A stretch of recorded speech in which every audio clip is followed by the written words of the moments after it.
Always the lunch bag, it was the lunch bag. I know that sounds ridiculous. I know, but when you've carried the same insulated bag to work every single day for 3 years, the navy blue one with the fraying zipper pull, the one you got at a pharmacy checkout for $8.99, and someone finally says something about it out loud, in front of people, you don't forget. You don't forget the way she tilted her head. You don't forget the exact pitch of her laugh. But I'm getting ahead of myself. My name is Meredith. I'm a senior data analyst, or at least that's what my business card said. In practice, I was the person who ran the numbers that made other people look good. I was the one who'd catch a $2 million discrepancy in a quarterly report at 11 p.m. and fix it before the 8 a.m. board presentation. I was the one who knew every formula, every pivot table, every buried footnote in every contract the company had signed since I joined. Nobody knew my name in that building. Not really. The company was a mid-sized logistics firm, the kind that moves goods nobody thinks about. Medical supplies, industrial equipment, dry goods for grocery chains. Headquartered in a glass tower in Columbus, Ohio. About 340 employees. The kind of company that goes on forever, unremarkable, profitable enough to keep the lights on and pay executive bonuses. I'd been there 6 years, started as a junior analyst right out of grad school. No connections, no internships at the right places. Just a scholarship kid from Eastern Kentucky, was good at math and better at staying quiet. I drove a 2015 Civic with a crack in the passenger side mirror that I kept meaning to fix. I brought my lunch every day because Columbus has good restaurants and I genuinely preferred what I made at home. That's the truth. The lunch bag wasn't a hardship, it was just mine.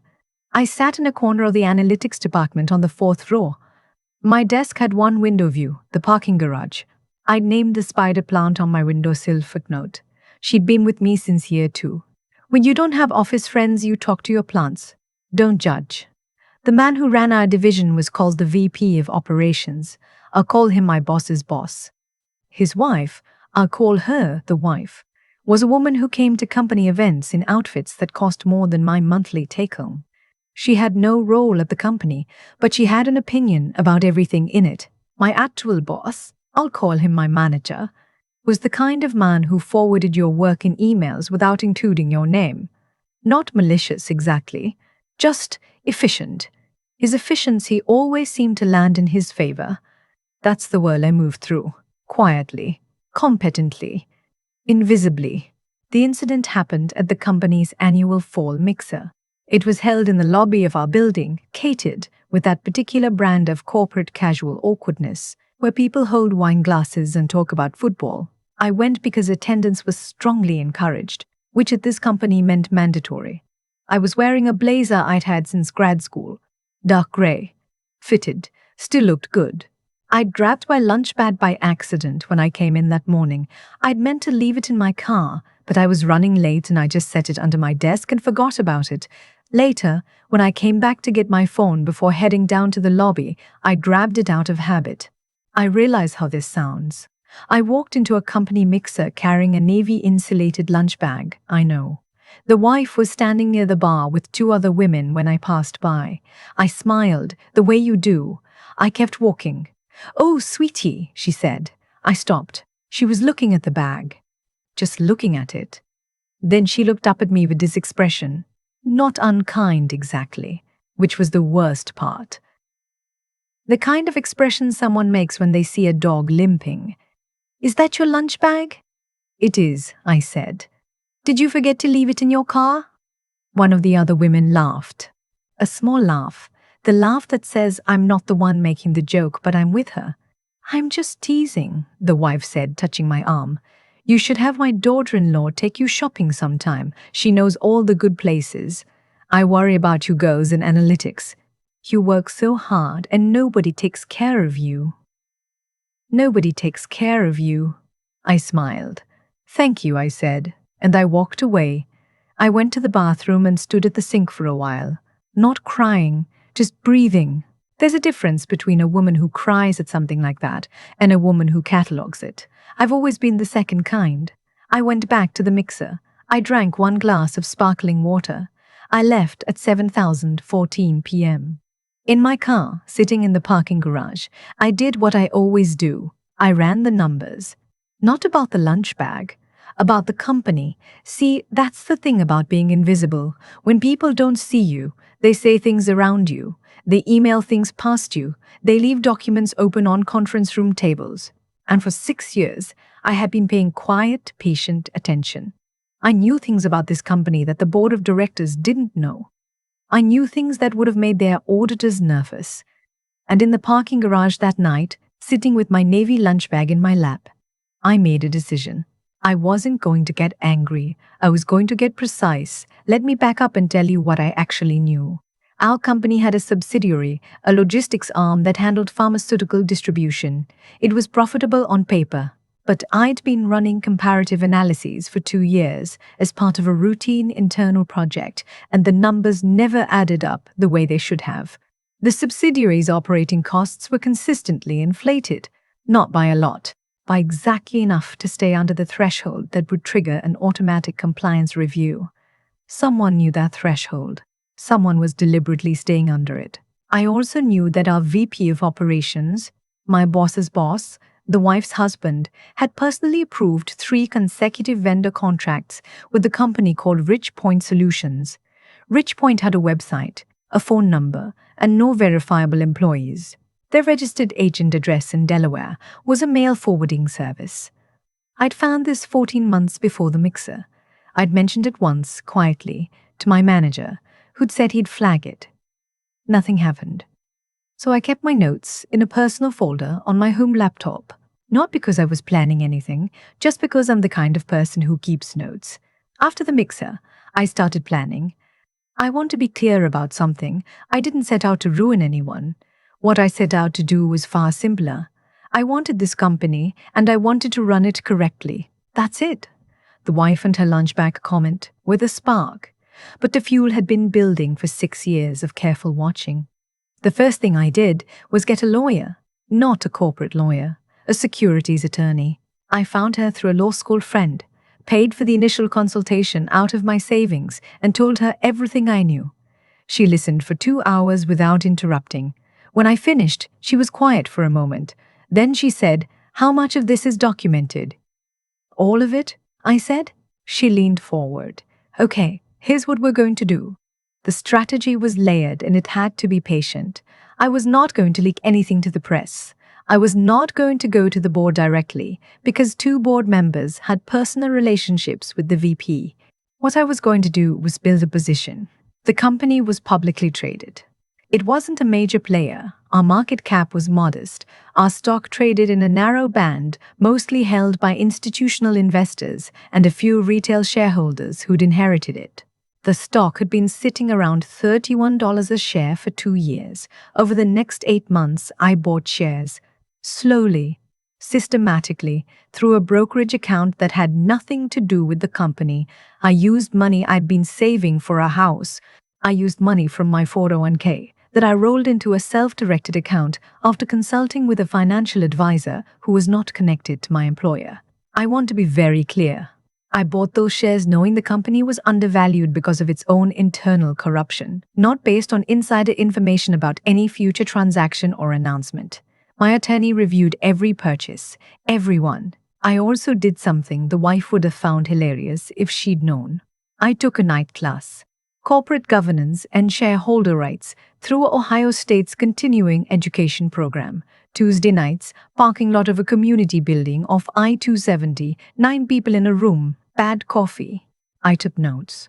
I read everything. I became, in about 7 months, someone who understood exactly what rights a significant shareholder had. At work, nothing changed. I brought my lunch. I talked a footnote. I ran my numbers. I smiled at the wife at the company holiday party and asked about her grandchildren. She told me about her grandchildren for 11 minutes. I listened. My manager got credit for a cost reduction analysis I'd built entirely on my own. I let it happen. I needed to stay unremarkable for a little while longer. In the spring, I filed a whistleblower complaint with the SEC, anonymously, through my attorney. The documentation was thorough. 2 years of comparative analyses, the Ridgepoint vendor contracts, the pattern of deliberate underreporting that had allowed the subsidiary's books to stay unreviewed. I handed it over and waited. The waiting was the hardest part. 3 months of nothing visible.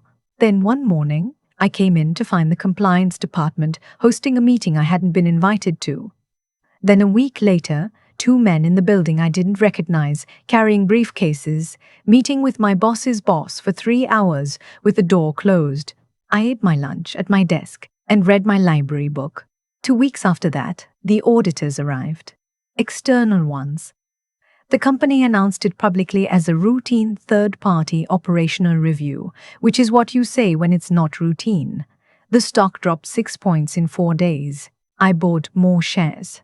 I now held a position that, combined with shares I'd quietly purchased through a small investor coalition I'd helped organize, people who'd reached out after I posted in a shareholder forum under a pseudonym about governance concerns, gave me just over 8% of the outstanding shares. It wasn't a majority. It was enough. I requested a meeting with the board of directors. I'd like to tell you it was dramatic. It was, actually, but not in the way you'd see in a movie. It was a Tuesday afternoon in a conference room on the 7th floor, a floor I'd never been to in 6 years. There were 6 board members, 2 attorneys, and me. I wore a blazer I'd bought specifically for this meeting, dark green. Very good quality, not because I needed armor. Because I wanted to. I presented for 45 minutes. I had slides. I had the audit findings, which had confirmed 3 of my 5 documented concerns and was still reviewing the other 2. I had a governance proposal. I had a restructuring plan. I had a list of 3 candidates for interim CEO, one of whom was me. When I finished, one of the board members, an older man who'd been on the board since the company's founding, asked me how long I'd been with the company. 6 years, I said. 4th floor. He looked at me for a long moment. I've never seen you before. No, I said. You haven't? The VP of Operations, the wife's husband, resigned 4 days later. The official statement cited personal reasons and a desire to pursue other interests. Ridgepoint Solutions was formally terminated as a vendor. The compliance findings were referred to the Department of Justice, which took over from the SEC investigation. I was not involved in that process, and I'll be honest, I don't know exactly how it resolved. Some things take years. Some things quietly disappear. That's not justice the way you want it, but it's the justice that actually exists. The board appointed me, acting CEO, pending a full search. The title felt strange. I get my same parking spot. I get footnote on the windowsill, though I moved her to a window with better light. My first week, I did a full review of every department head's direct reports and found 17 people who'd been doing their manager's work without credit. I restructured 4 teams. I eliminated 2 layers of middle management that existed primarily to translate upward. I promoted 6 people, 4 of them women, 3 of them under 35. My manager, the one who'd put his name on my analyses for years, came to me in week 2. He said he'd always believed in me, that he'd seen my potential from day one, that he hoped we could have a strong working relationship going forward. I thanked him for coming in. I told him his position was being restructured. I said HR would be in touch about his transition package, which was fair and complete. He left without saying anything else. The wife? I hadn't thought much about what I would say if I saw her again, which tells you something. By the time I became acting CEO, she wasn't really on my mind anymore. She'd been the match. The match isn't the fire. But the company had a spring stakeholder reception and she came because she'd always come. Because she'd always been the kind of woman who showed up to things. I saw her across the room before she saw me. She looked the same. Blowout heels, a dress that was clearly expensive. When she spotted me, standing at the front of the room, being introduced to a regional VP, I watched the recognition move across her face in stages, the smile, the slight confusion, the recalibration. She came over about 20 minutes later. Meredith, she said, which surprised me, because I'd never thought she knew my name. Congratulations. This is all very unexpected. Thank you, I said. She was quiet for a moment, which was unusual for her. Then she said, "I always thought you were very capable."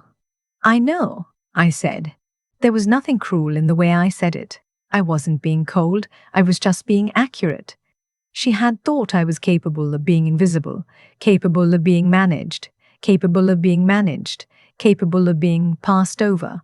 That's a kind of knowing. It's just not the one she'd intended to offer. She left the reception early. I stayed until the end.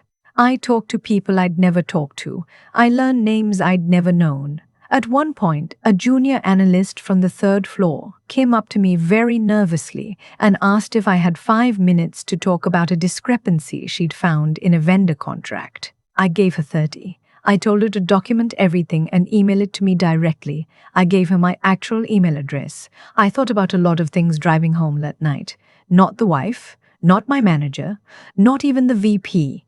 I thought about 6 years of Tuesday mornings when I carried my lunch bag through the lobby and swiped my badge and nobody looked up. I thought about the hour I spent every night at my kitchen table, running numbers that weren't part of my job description, just because something didn't add up and I couldn't leave it alone.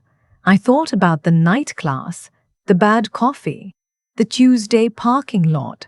I thought about Footnote, sitting on her new windowsill with better light, putting out a new leaf that week, like she'd been waiting for the right conditions the whole time. When I got home, I put my lunch bag on the kitchen counter. The zipper pull had finally given out. It had been threatening to for months. I stood there for a second, looking at it.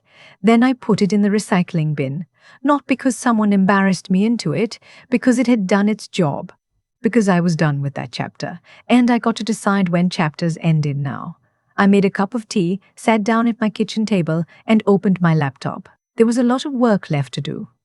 I think about cause and effect a lot these days. Not in any grand cosmic sense, just the plain mechanical truth of it. Every action produces something. Every choice leaves a mark, even the ones that feel invisible at the time. The wife made a choice that night at the mixer. She looked at my lunch bag. She looked at me, and she decided I was someone she didn't need to take seriously. That choice was hers to make. What she didn't account for was that I was paying attention. I had always been paying attention. The moment she laughed, she handed me something she didn't know she was holding. A clear, clean confirmation of exactly what kind of place I was working in and exactly what I needed to do about it. My manager made choices too. Every time he put his name on my work, every time he said he'd flag it and didn't, he was making a bet. The bet was that I would stay quiet, that the math of the situation, his title, his relationships, his ease in that building would always outweigh whatever I could bring to the table. He wasn't wrong about the math. He was just wrong about the table. That's the thing about intelligence, real intelligence, not the credentialed kind, not the kind that gets announced in meetings. The real kind is patient. It doesn't need an audience. It just keeps working, keeps noticing, keeps building something solid in the background while everyone else is busy performing. I spent 6 years being underestimated, and I used every single one of those years. I took the night class, I kept the notes, I ran the numbers nobody asked me to run. Not because I knew it would lead somewhere, but because I couldn't leave a wrong answer alone. That's just who I am. And that's what I'd tell anyone who's sitting where I was sitting 6 years ago, eating lunch at their desk, wondering if any of it is adding up to anything. It is. It always is. The effort you put in when nobody's watching is never wasted. It accumulates, quietly, stubbornly, on its own schedule. It accumulates. I think about integrity the same way. I could have done this differently. I could have done this differently. I could have been reckless or vindictive or sloppy. There were moments when I wanted to be, but I knew the way you know things in your gut before your head catches up, that the only way this worked was if every step was clean, every share purchase reviewed, every document verified, every move made in daylight. Because the goal was never to win a fight. The goal was to build something that could actually stand. You can't build that on a crooked foundation. The wife left the reception early. My manager left without saying anything else. The VP resigned, and I drove home and made tea and opened my laptop. Not because I'd beaten anyone, because there was work to do. That's all it ever was. There was a wrong thing and I had the ability to address it and I did. The rest, the title, the office, the better window for footnote, that was just what happened when you do the right thing with enough patience and enough precision for long enough. I threw away the lunch bag because it had done its job. That chapter was finished. I got to decide that now.